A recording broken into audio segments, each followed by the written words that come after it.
Ellie, and oh, now the recording has started, so I'm going to start the official introductions again. So, my name is Rachel Skelly, and I am the Dignity, Respect and Consent Response Manager. So, an absolutely brand new service we launched back in April of this year. I'll be talking you through kind of an overview of the service, but hi, lovely to meet you, and hopefully we'll be able to support you throughout the coming year. With me today is Karen Dunn and Ross Flanagan. If you want to wave, you can see their lovely faces. So Karen and Ross are two of our support advisors, and they'll be kind of, their role is to meet with individuals and talk through, and then also to help around our training program as well. So I am going to share my screen and we will dive in to our slides for today. Perfect. Let's go into presentation mode on that. So just confirming, can you all see me? See the screen? Let me come back into this. Excellent, perfect. So I can see all of your lovely selves and my screen. Excellent. So the Dignity, Respect and Consent Service is a brand new service which has been launched in Trinity College this year. And I'm going to give you a little bit of an overview in terms of who we are and what we do. Oh, is it not sharing? Aha, right. Let me try that again. Is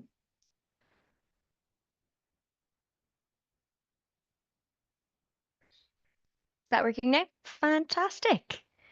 Um, Brilliant. So let us dive into the slides. So before we begin, I'm just going to do a little bit of a group agreement. So basically, I would just ask that, I suppose, when we talk today, and if you do want to, unmute or ask any questions, we're going to try to avoid talking about specific cases today or specific individuals. So we're going to try and keep it as a group training program as opposed to a group therapy session. If you do want to discuss any specific cases, you can do so with us afterwards, where you can book an appointment to talk to us. Um, Again, please do participate. Ask any questions as you wish to do, and we'll be happy to interact with you. And again, in terms of the group agreement, do interrupt, unmute, ask as we go along if anything sticks out with you. If there's any information that I'm missing that you want to add in, please feel free to do so. Um, yeah, wonderful. Does that sound okay to everyone?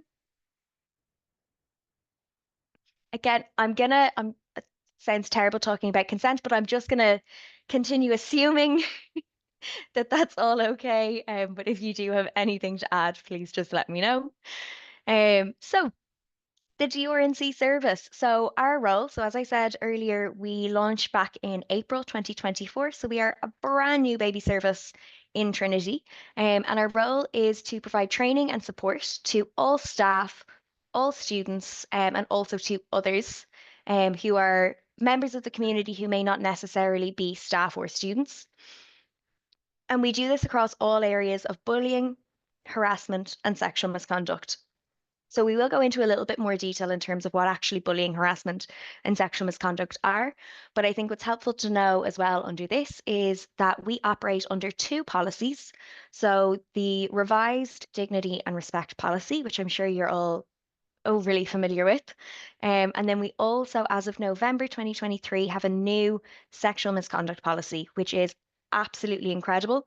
So we now have a standalone policy that deals with and addresses sexual misconduct within the community. So that's really where we can help out. So we can help out in terms of kind of responding to disclosures around that and finding resolution options, but we also help around training in that regard.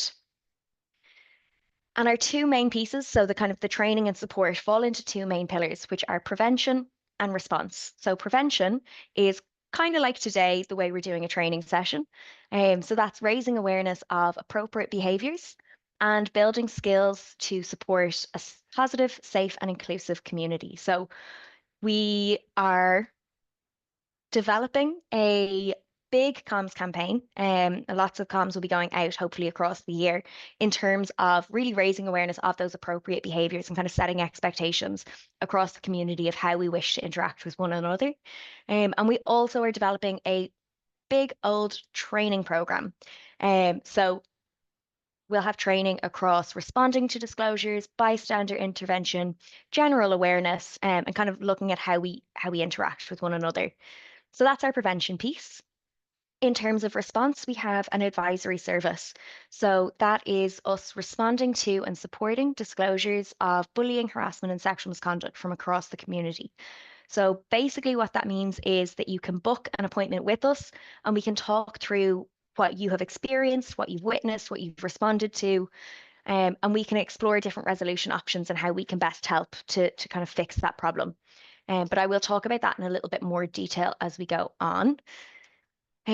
So how this all marries in together. So when we have our prevention and we are hopefully preventing negative behaviours, and we have our advisory service, which is our response to negative behaviours, and hopefully we can resolve them. The goal is that we can create a positive, safe, and inclusive culture for the whole of the college community. And I think it's really wonderful. And I hope that we kind of, I suppose, have your support in trying to create that. And then that's something that we can do across both our office and within all of your societies as well. So when we look at the advisory service, and again, as this is brand new, I just want to give you an overview in terms of what that really looks like. So an individual may experience, perpetrate, witness, or respond to a negative behavior, and they wish to seek advice. When I say, so a caveat on our language here, when I say perpetrate, that is if an individual has self-identified that they believe they may have perpetrated an act of bullying, harassment, or sexual misconduct. If a report is made against an individual, we wouldn't use the terminology perpetrate, we would use the term respond to. So that's just for a little caveat on that. But basically, any of those individuals can book an intake appointment with the DR&C, and I'll show you a little bit later on where you can do that on our website. There's links to the booking forms. You can attend the appointment either in person or online. And again, I'll show you a little map in terms of where we are on campus if you wish to attend in person. And then when you get into the room, really what we're going to do is explore the next steps for resolution processes and different support services. So with your dedicated advisor. And the different options that can happen when you get into that meeting are you may want to just disclose only, or the person that you may have referred just wants to disclose only. So that means they just want someone to be aware of it. They want somebody to know, but they don't want to take any action. And that's absolutely fine. What's important to note in terms of a disclosure only is if the person doesn't want action to be taken, no action will be taken. So it's always the choice of the individual who's coming in to talk to us in terms of what those next steps are.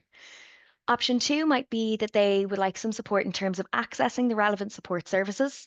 So sometimes it can be really, really hard, as I'm sure you all know, to actually get to that point of saying, okay, I'm going to make an appointment with a counselling service, or I'm actually going to reach out for help. And sometimes it can be really challenging to do that. So it can be helpful to have someone there to talk you through what that might look like, what supports are available, and to really help you get access to those support services.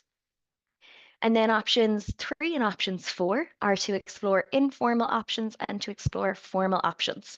So again, that just looks at the different ways that we can resolve issues. And again, that's really all the choice of the person that comes into us in terms of how they wish to resolve the issue. I'm going to go into a little bit more detail on our informal and formal options in a bit when we talk about the policy and our definitions. So where to find the DR&C. So our office, which is the room that myself and Ross are currently sitting in. This is where we usually do our day-to-day 9 to 5s. And that is on the ground floor of House 48. And our service room is generally where we would host our appointments, and that is the ground floor of House 51. So if you're aware of where the old health centre was, or what's now S2S and some counselling on campus, that's where we are. We're just across from there, in between counselling and the day nursery. So that's us there. You can email us at drc@tcd.ie. if you have any queries around potentially, organising training for your society. If you want to engage with us in any way, you can email the DRC at tcd.ie. And then on our website, we also have lots of details in terms of the policy, in terms of how to access the policy, how to access different supports. And we will be updating our resources section as well throughout the year in terms of different resources that you can utilize. Um, and I suppose to end this little section, it is that creating a positive and safe culture is everyone's responsibility. And again, we're trying to take that whole of campus, whole of college community approach to addressing the culture and to creating a positive and safe culture for everyone. And the important thing is that we are here to help. So if you have any concerns or questions at all, we are here to help. So before I dive into the policy side of the house briefly, I'm just going to check and see if anyone has any questions.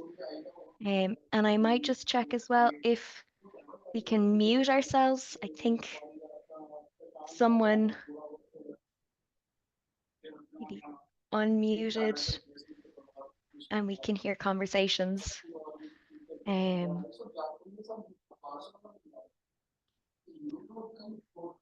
um,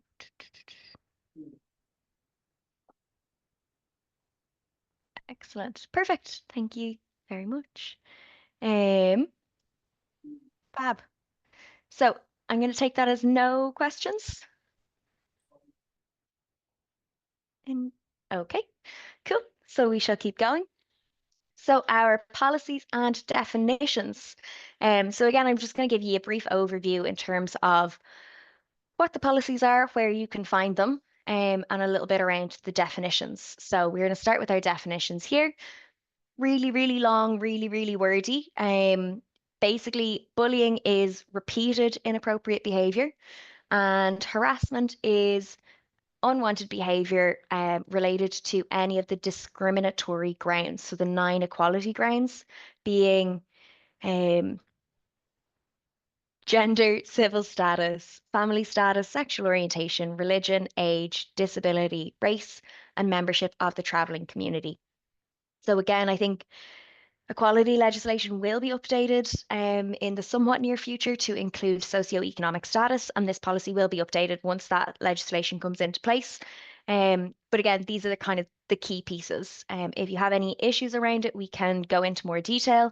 But generally, bullying is a repeated behaviour and harassment is on the basis of the 9 grounds.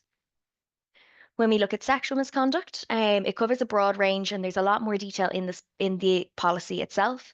But the main piece on this is it's inappropriate and unwanted behaviours of a sexual nature. Again, sexual misconduct can be committed by a person of any gender. It can occur between people of the same or different genders, but it is often gender targeted. So I guess there's some specificity there. But again, when we talk about sexual misconduct, really it is the unwanted nature that we're talking about here. So we're again constantly looking at the impact on the individual as opposed to the intent of the other individual or individuals. Are there any questions on those definitions before we continue? Yeah, actually, I just wanted to ask a question, if that's okay. Absolutely. So just going back to the definition of bullying, I noticed that it pertains to the place of study or employment. And what's interesting is a lot. Oh, sorry, you've muted Sorry, I there. think I cut myself off there. Society events outside of Trinity College for whatever events. So I guess my question is that in the course of society events that may not pertain specifically to study or employment, are we still covered by the definition of bullying? I know it's a nitpicky question, but it just pertains to how we can enforce bullying standards in society events. Absolutely, and it's a really, really good question. So I suppose with the majority of this, it's nuanced. But the general answer would be absolutely come in and talk to us about the experiences. Our take would also be as, if you're engaging within a society, that is part of your studies. And the reason that you're engaging with the society is because you are a Trinity student or because you're a member of Trinity staff. So if that's how you've gotten there, we can really look at that in terms of including it within the policy. There's a piece around scope as well within the policy that kind of outlines that a little bit more clearly. But generally, yes, absolutely. But again, situations are often nuanced, so there may be challenges within that. Sure, thank you. Excellent. Any other questions? No. Marvelous. So look, I've got a screenshot here in terms of the policies. So when we talk about the policies are both in and around kind of 50 to 60 odd pages. So they're really quite dense, and they can be really hard to understand because a lot of it is that kind of nuanced language. Um, so do feel free to have a look at our website, and have a dig through the policies. In our About section as well, there's a little bit of a breakdown in terms of what that really looks like, in terms of the different options that you have. So do feel free to have a look at that. But again, the main piece is if you have any questions, or if any members of your society have any questions, you are welcome to direct them to us, or come to us yourselves to ask those questions. But again, they're long policies and we're not expecting you to know absolutely everything about them. That's our job. Our job's to be able to help you with whatever questions that you have. And so, come to us, ask questions. We may not know the answer straight away, but we will absolutely get back to you and let you know, as soon as we can. So please feel free to have a look, through the policies. And again, if you have any questions on them, do let us know. Um, when we look, so this is, I'm going to come back in terms of actually the policies and what the different options are. So as I said previously, we have disclosure only, accessing relevant support services. So they're really more in our support space, of the advisory service. But then we have exploring informal options and exploring formal options. Again, really important to note that it is the choice of the person who is disclosing to us, so how they wish to resolve the issue. So we'll talk through with them in terms of what kind of resolution works best for them. Informal options, could be us helping the individual to, come up with how they may approach the other person themselves, and how they may have that conversation for themselves. It may be organizing an informal conversation with the other person, with kind of maybe a tutor or the junior dean, and potentially, a senior member of a society. So it could be potentially that, where you might be having an informal conversation, or we may get a member of staff to have that informal conversation with the individual who's causing concern. We could also potentially have a facilitated conversation, which is bringing the individuals into a room together and having a conversation and having someone there to facilitate that and help hopefully come to a resolution. And we also have mediation. So mediation would be quite similar to a facilitated conversation, but with a trained and qualified mediator, who is an official mediator. So those are kind of our informal options. And then when we look at our formal options, really that is potentially progressing to an investigation. So in order to access formal options, we would be asking people to fill out a complaint form. Again, that's accessible on our website. But if you want to do that as well, you can come in and talk to an advisor around what that is, what that means. If you have any queries about the questions being asked or what answers to pop in, again, we can help talk you through what that is, why the questions are being asked, and hopefully help people to make an informed decision. But the formal options would generally be progressing towards the Office of the Junior Dean, to conduct an investigation. So those are the main options available. I don't know if anyone has any questions about those options. Um, but again, the most important thing is that the person who's raising the concern or raising the complaint has control over what happens next. So it's their choice what to engage in. So say, for example, if we're talking about so we would generally say that we should all explore the informal options before progressing to a formal investigation. However, in cases of sexual misconduct, we totally understand that informal options may not be appropriate. And so that's absolutely fine. So we can, progress to a formal investigation if required in that regard. Is it possible to do any of these processes anonymously? No. So we don't take anonymous reports. So due to a number of factors. So number one, data protection, but also the right to respond. And it is a kind of a general protection for all people involved. So we do not accept anonymous reports within the DR&C or within any of these processes. If you would like to make anonymous reports, you can use the Speak Out tool. And I'll give more details on that as we move on. But again, the Speak Out tool has been curated very specifically in terms of the types of questions that are being asked to allow for it to remain anonymous. Thank you. No problem. Any other questions on that before we scoot on?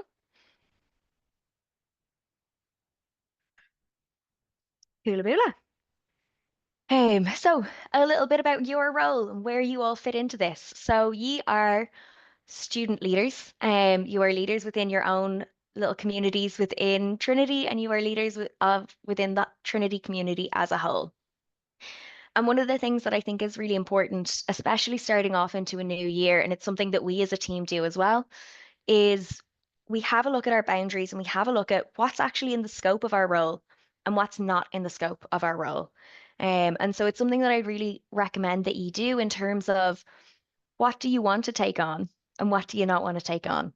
And as, leaders within your societies, I think it's really important to remember that, you're in this role because you all have a common interest, and your role first and foremost is to be a student and to have fun and to enjoy whatever common interest you have, be that gaming, be that chess, be that debating, kayaking, whatever cool thing it is that you all love to do together. That should be your focus of your role, is facilitating that, um, and resolving interpersonal issues and resolving issues of, bullying, harassment, and sexual misconduct.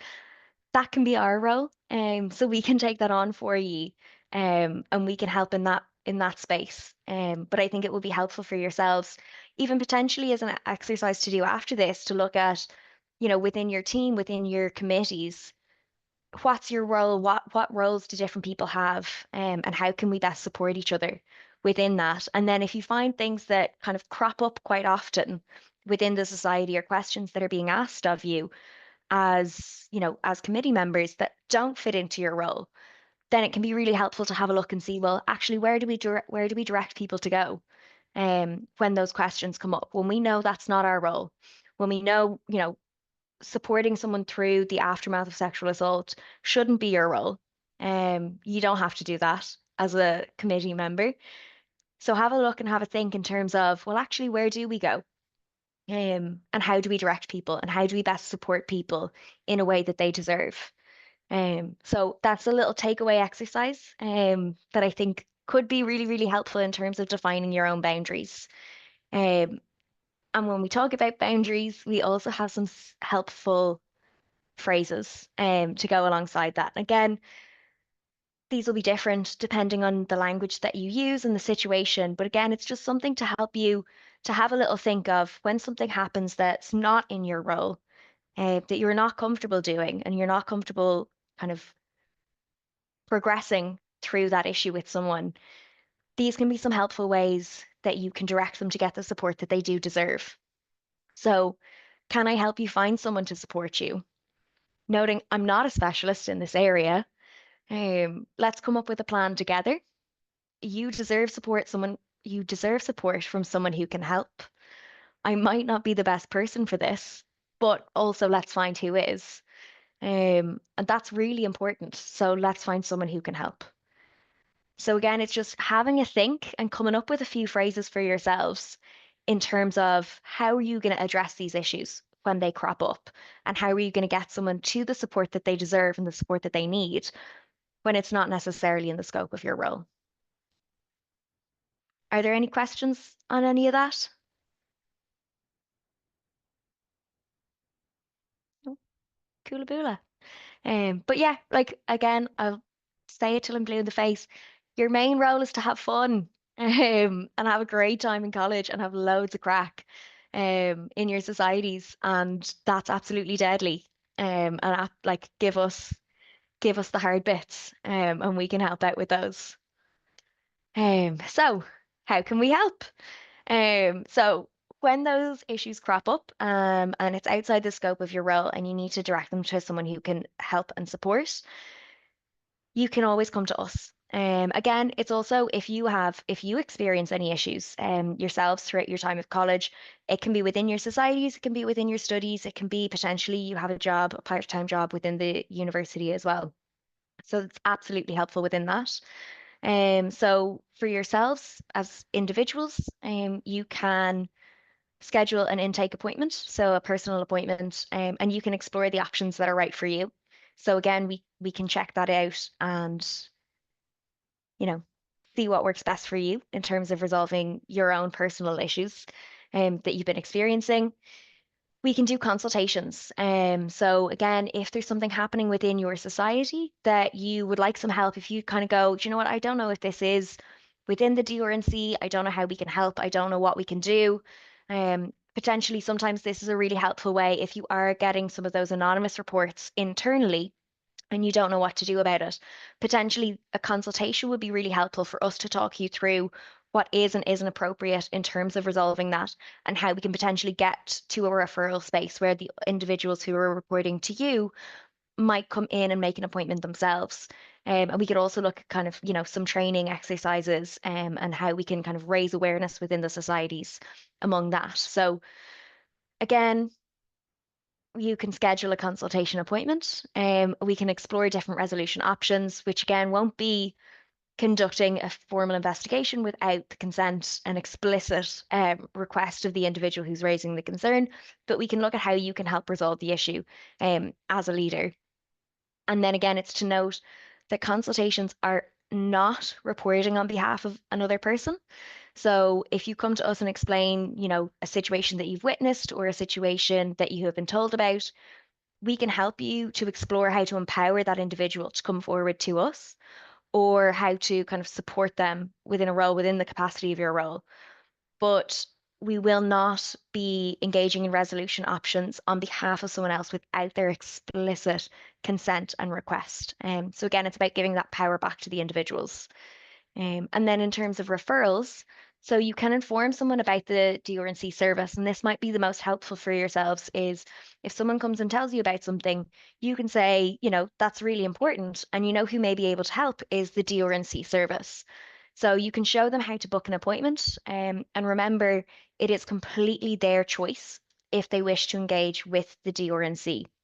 Again, the individual who's experiencing the concern has the choice and has the power to make that choice if they wish to explore resolution options, if they wish to talk to us about it, if they wish to make a complaint. So that's all fully their choice. Does anyone have any questions in terms of how that all works? Does that make sense?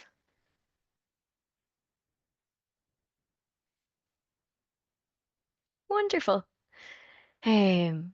And then we also have Speak Out. So if someone doesn't want to come and talk to us, if they want to remain anonymous, they can use Speak Out. So Speak Out is the online anonymous reporting tool where all members of the college community can report their experiences of bullying, cyberbullying, harassment, discrimination, hate crime, coercive behavior and control, stalking, assault, sexual harassment, sexual assault, and rape. Um, Again, this is fully anonymous and there is absolutely no way of identifying who has made that report. Subsequently, there's no way of contacting the individuals to see who has made that anonymous report. So you can use Speak Out and you will be directed to a bespoke list of support services once you've used it. So again, that's based on the answers that you've selected throughout the tool and throughout the form.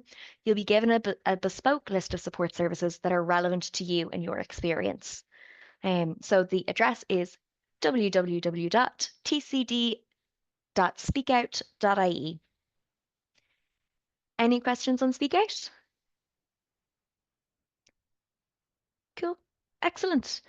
And then again, yeah, just if you do want to make an appointment with us, so this is our website. If you click into students, this is what you'll see, and you can look at making a disclosure, making a complaint, a complaint has been made about me. So if you've been informed that a complaint has been made about you, and then if you're a student receiving a complaint, and I've noticed a typo, so we will fix that little typo. The student receiving a complaint, it is a complaint.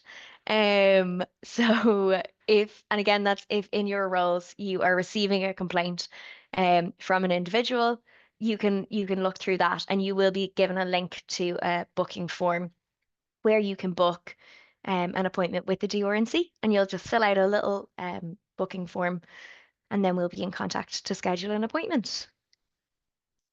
So, right, I'm going to go back a smidge before we get into the next section. So what we are going to look at really, really briefly is the basics of responding to disclosures. So again, what we're talking about here is how you can refer someone on.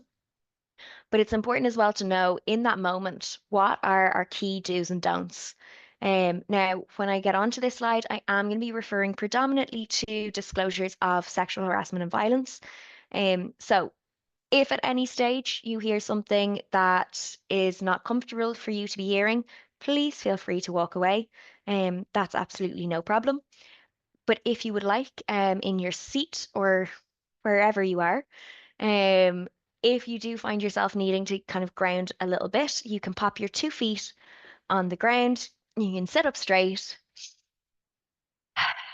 take some deep breaths. And what's also super helpful in those moments is if you pick some objects around you and you want to just describe them to yourself quietly. So, what do they look like? What colors are they? What shapes are they? Do they smell of anything? Is there any other noises that you can hear? So, you can do that as a little grounding exercise, just in case anything is uncomfortable for you to be listening to. So, if that's okay with everyone, I'm going to scoot onto the slide about our do's and don'ts and get into that. Fabulous. So our do's and our don'ts. So really these are our key pieces to help us in understanding how we can best support someone through our response and how we can try and cause as little harm as possible to the person who is reporting or disclosing to us. So actually, do you know what? I'm going to start with the don'ts and we'll move back over to the do's so we can end on our positive note. So don't probe them with questions about the incident. It really doesn't matter in terms of you knowing what the specifics of any incident are. We don't need any details. We just need to be able to provide support. So again, it's up to the person to tell us as much or as little as they wish to do so. Don't give opinions or make judgments on their behavior or the perpetrators. Again, it's not our place, and they're probably dealing with a lot already in terms of figuring out their own opinions and their own judgments. So we'll give them space to do that for themselves. And again, for their behavior, if they have experienced any form of sexual violence, there is nothing in their behavior that was wrong, and there is no judgment to be had in terms of their behavior. No one deserves to experience sexual violence or harassment of any kind. So don't tell them what to do or to encourage them to report. So again, it's that person's choice in terms of what they do next. It's about them giving them the space to be able to find what works best for them and what helps them best within that situation. Don't make any promises about what might happen or what outcomes they could expect because we don't know. And unfortunately, there's no way to know. So we don't want to set any false expectations. And again, maintaining that honesty and saying, actually, I don't know what's going to happen, but I'll be there with you when it does. If you're in a position to be there with them, then that's really lovely. But we don't know what's going to happen. Don't assume you know what's best for them. Um, Everyone is so different. We are all vastly different people and creatures. So what's best for me will be won't be best for someone else. And it's up to those individuals to find what works best for them. Don't express surprise or disbelief. So I know we always do like a, oh my God, when we hear a juicy story, but when we're talking about a disclosure, that's not the place for those comments. Again, it can be internalized as someone not believing them, and that can be really challenging for the individual. And finally, don't try to fix it. because again, we can't fix it. And it's most healing and most powerful for the person to fix it themselves. We can be there to support them, and we can be there to support them when they ask for it. Um, but it's not our role to fix it. Yeah, I'm going to get on to our do's. So, do start by listening. The absolute most important thing you can do if you forget pretty much everything else, if you just listen, and don't try and problem solve in your head when you're listening. If you can just sit and listen, that's really, really wonderful. Do invite them to talk, and you can ask open-ended questions, but you really don't need to. If you're asking open-ended questions, it would be, how can I help? Is there anything I can do? What do you need from me? And again, it's giving them power back. But we're not asking them questions about the incident itself. Do respect confidentiality and explain when you may have to share information. So again, in terms of confidentiality, if you're coming to us for a consultation, you could ask them permission to do so in advance. And if there's any concerns around a risk of harm to themselves or someone else, or a risk of harm to a child, then please do also seek support in terms of child protection and vulnerable adults. Do let them know that you're there for them and that you believe them. It can be a really, really powerful piece. Do keep an open mind and remember that everyone's response is individual. So again, we are all vastly different people, and our responses can be really different. And sometimes we don't understand someone's response. Again, that comes back to trauma, and we may do a more in-depth session on kind of responding to disclosures and bystander intervention, where we'll go into trauma in a little bit more detail. But trauma responses are vastly different, and they can seem really strange and really unusual if we're not used to them, but they're absolutely normal, and everyone's response is different. So do check what they need right now, and check if they feel safe. If they don't feel safe, see if there's a way that you can help them to feel safer in that moment. Do signpost for further support. So, like to ourselves, to the Student Counselling Service, to the Dublin Rape Crisis Centre, or potentially to college security, into campus security if there is an immediate risk. And then do another super duper important one is do give them control as to what happens next. So again, it's super important that it's their choice in terms of what happens next, what steps follow this disclosure. And if you can help to give them control back over what happens next, that's a really, really impactful piece. And it's a really wonderful thing that we can do for other individuals. Does anyone have any questions on those before we continue? I just have one question. Yeah. Oh, sorry, you're muted again.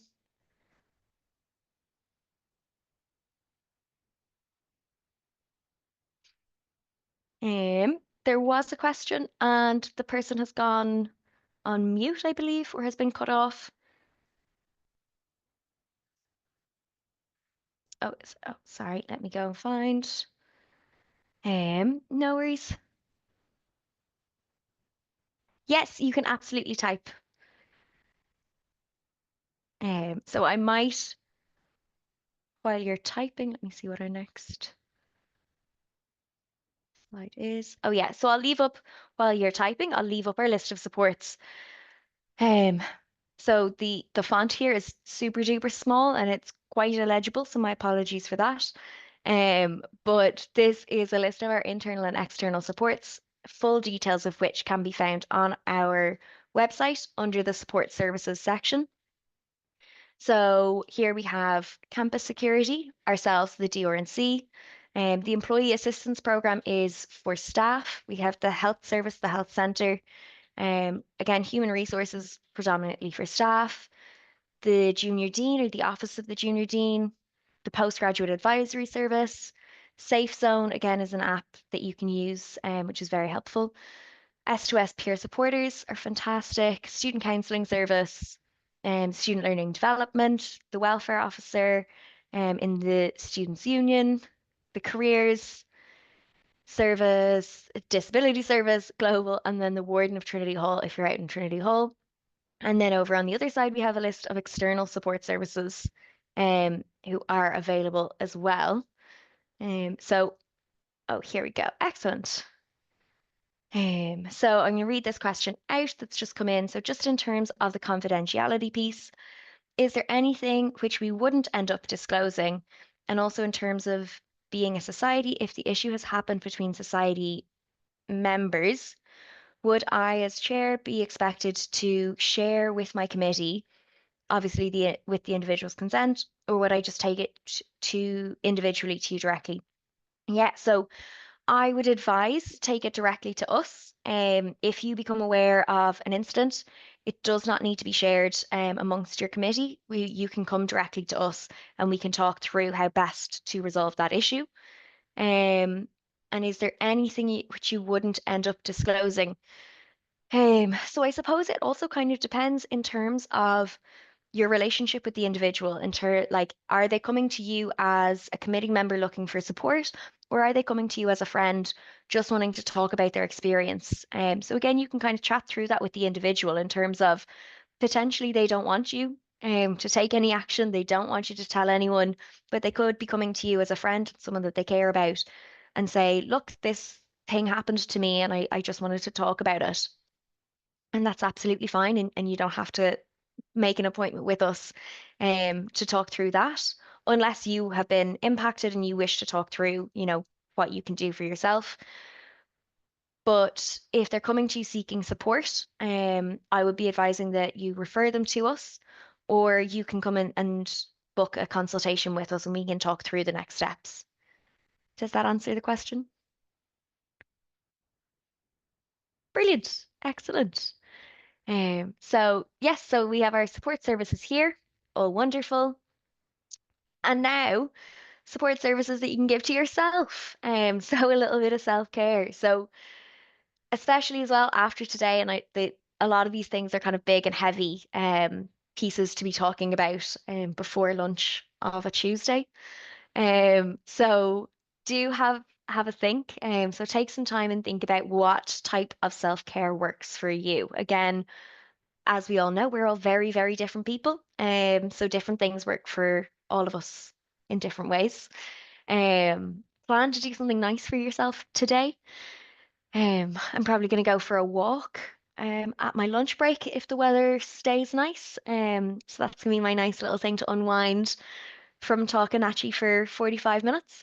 Um, and then how can you bring self-care into your daily routine? Ye are starting off on a big year as committee members on your societies, and it's really important that you kind of resource yourselves in terms of your own self-care to make sure that you can continue and you can stay in your roles and do the best job that you can do while also studying. Like, it's a huge amount to take on. So if you can build in some self-care throughout your daily routine or your weekly routine, that can be really wonderful and really helpful. And it can be something as simple. I remember back many moons ago when I was a student here, I used to sit in the rose garden and feed the robins in the morning, and that was my daily self-care, and it was so gorgeous. Um, so have a think and find something that works for you. And if you need a little help in figuring that out, I have an example here of what I call a self-care menu. So again, sometimes when we're in those really challenging, like overwhelming, no energy situations, it can be really hard to figure out what works best for us, and what we need and how do we feel better and how do we get ourselves out of this slump. So it can be a really lovely exercise to do, to go through and have a think when you are feeling good and when you are feeling excited and happy, what actually does help? So what helps when I have no energy? What helps when I feel sad? What helps when I'm overwhelmed? And what helps when I need to ask for help? And you can have a think and come up with some different ideas of what works best for you in those situations. And then you have it to look back on. So when you kind of go, maybe I am feeling a little bit overwhelmed today because I have 7 essays due and 3 society events today, and you have a part-time job as well, and everything is a little too much, and you don't have the capacity to think, actually, what do I need to do for myself? And then you can just pop back and have a look and you can see, oh, do you know what? I need to go and feed the robins in the rose garden, and that's what's going to help. So hopefully that's useful for you over the course of the year. Obviously, come up with whatever headings on it that you like. It doesn't have to be in this format. You can do up something absolutely fabulous. I'm sure there's hopefully Trinity Arts Workshop people here who are going to come up with fabulous things, and different ways of doing it. But yeah, it's just something that we hope can be helpful for you. So thank you so much for giving me all of your time today. A solid 48 minutes of time. Thank you.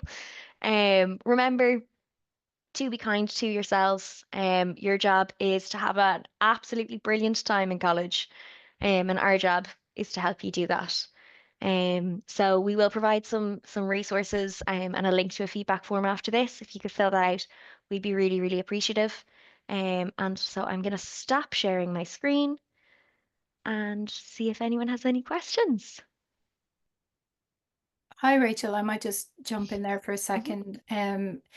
I'm Emma from the CSE. Some of you might have met me yesterday at the Freshers Week training, and thank you so much, Rachel. And we are so excited and so happy that this team has come about. We've been waiting for, I suppose, for quite a while for a team like this to be able to signpost any issues that come up within societies, because it really is important that that you use this facility, and that it is a sign, that we are signposting today. We are not adding to your responsibility that you already have. What we are doing today, the purpose of this training, is to actually take away responsibility for you, to empower you to be able to listen, if something happens, but to not take it on as your responsibility. It's absolutely not your individual or the responsibility of a society to manage or to deal with the issues as they come up. There are trained multiple trained people within the college who can deal with these things in a much safer and a much more appropriate manner. So please do use their services. Please don't, I hope you don't feel overwhelmed after today, feeling that, oh my God, we're going to have to do this as well. I really hope that chances are nothing will happen throughout the year that you have to do, but we just want to make sure that if something does come up, that you know where to go to, that you feel that you have the support and the facilities to be able to tell somebody, okay, this is where you can go to get the help that you need. And just to remember, your committee has a limited scope and stuff like that, so you really shouldn't be dealing with any issues that come up like this with at a committee meeting or anything like that. It's just not fair on the person who you might be discussing, or or whatever it is that comes up. So please do utilize this service. Speak to us if you're in any way confused. And it might be just that you have a chat with Rachel and the team, and you're able to kind of just resolve it quite simply. Some things can seem huge, but actually once they're spoken to with some experts, hopefully they could be dealt with.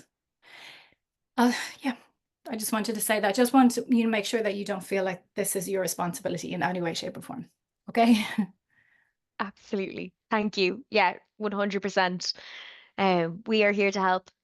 Our job is to help, and your job is to have a great time. So I might actually stop the recording.